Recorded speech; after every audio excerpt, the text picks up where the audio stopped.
हो तो चिता पर जलाए जाए तो बात एक ही है, कोई फर्क नहीं है उसमें।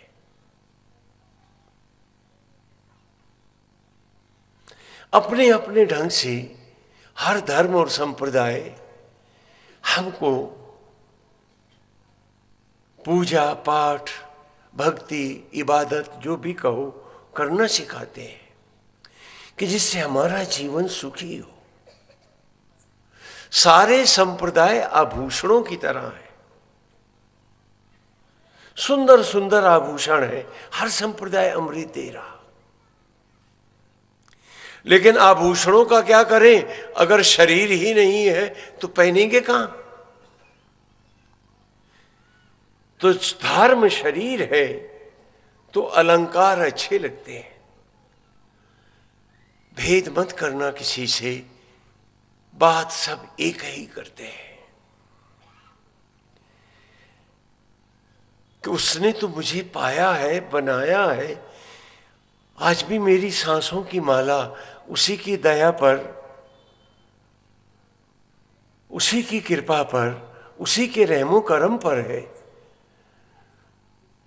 अब मेरी माला उसके नाम के कब इतनी सुंदर होगी कि हर सांस पूजा होगी, भक्ति होगी, इबादत होगी। आज हमें सोचना है, आज हमें इस कथा को पाना है।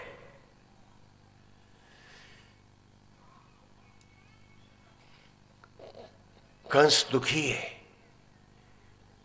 कि जिस मौत को मारने की उसने कितनी कोशिश करी, वो मौत उसके हाथ से फिर छूट गई। कंस दुखी है, उसे मरना पड़ेगा। मैं आपको आपकी कहानी सुना रहा था, मैं आपको जगा रहा था। भजन में, कीर्तन में, भक्ति में, संकीर्तन में सुला नहीं, चेता रहा था कि बेसुधी में अपनी ही कहानी तुम मुझसे सुन रहे हो और मैं तुमको उस ईश्वर की लीला तुम्हारे में ही सुना रहा हूं। नहीं जागोगे तो रात बहुत गहरी हो जाएगी।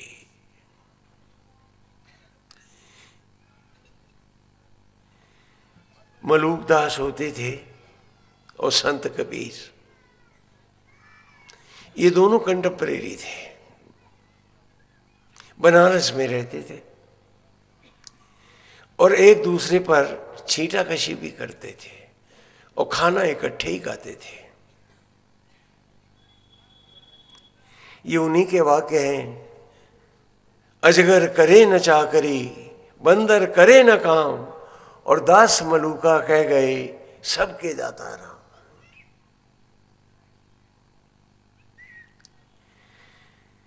दोनों इकट्ठे रहते थे, संत कबीर भी और मलूकदास भी।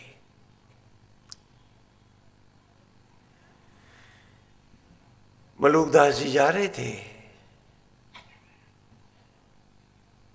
तो उन्होंने देखा सवेरे का टाइम है, संत जी सूत काट रहे हैं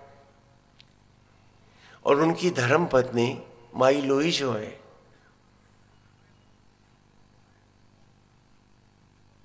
वो पूजा कर रही हैं। तो उन्होंने अलग अलग जगहों पे अलग अलग संतों के नाम भी आए हैं, हमें तत्व से लेना है।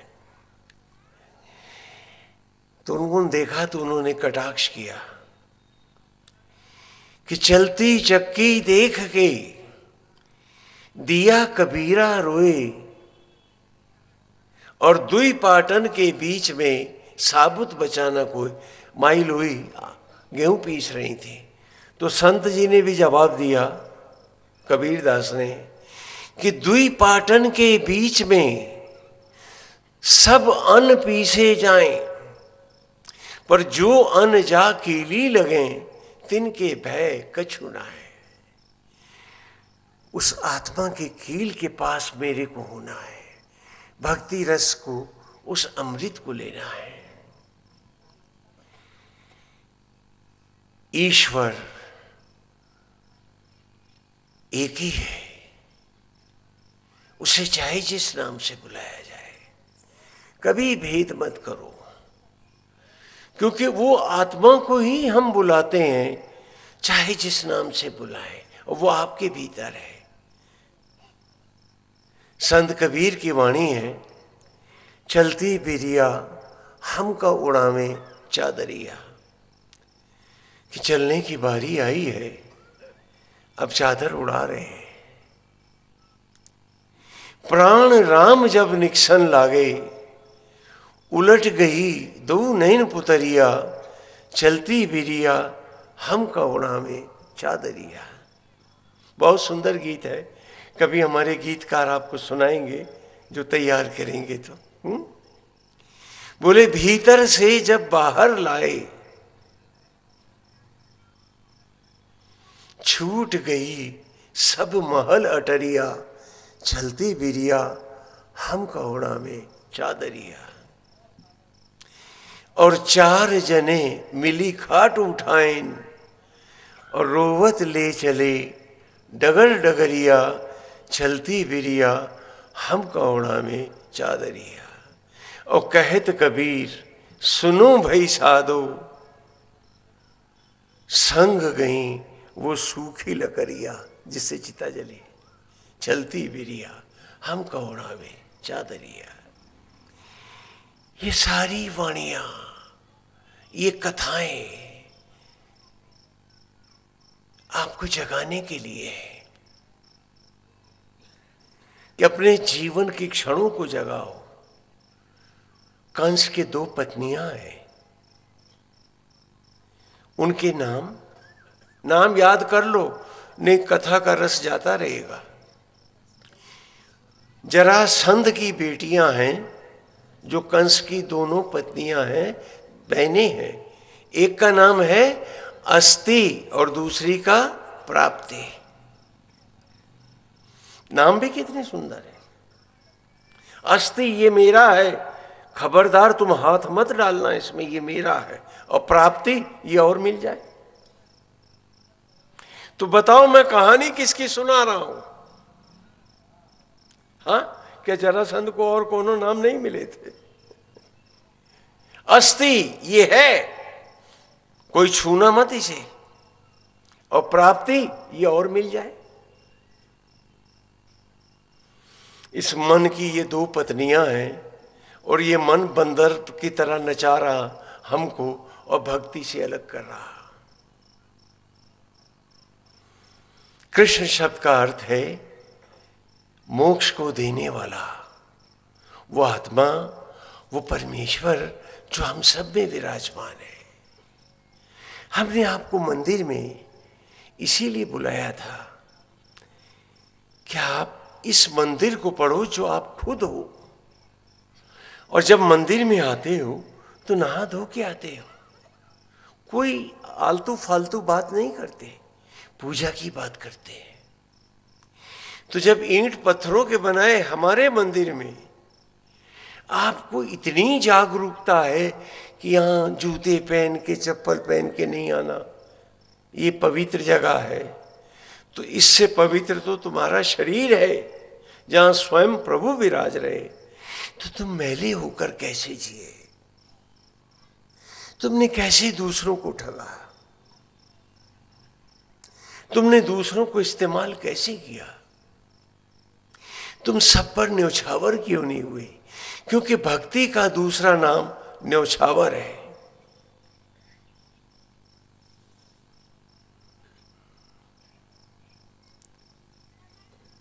मुझे एक बार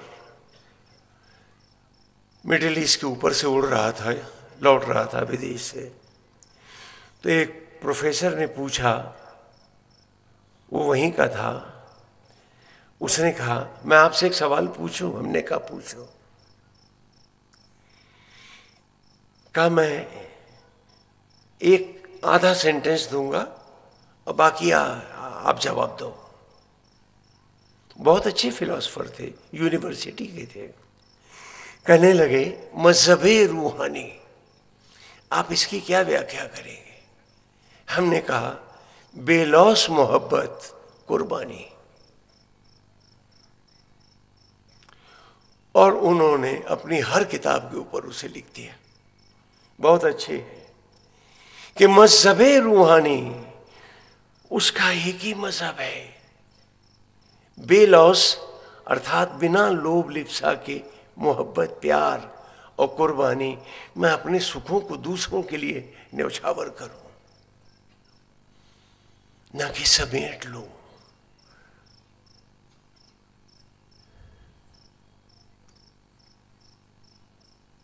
वो तुम में था, प्रभु तुमको एक पवित्र मंदिर जैसा बनाए, रोम रोम तुमको सजा रहे, जिला रहे, और तुम हर जगह लोभ गा रहे। मन को कंस बनाए बैठे हो, और अस्थि और प्राप्ति ये मेरी मिल्कियत है, मैं भाइयों में भी नहीं बंटने दूंगा। हाँ, हर घर के बंटवारे।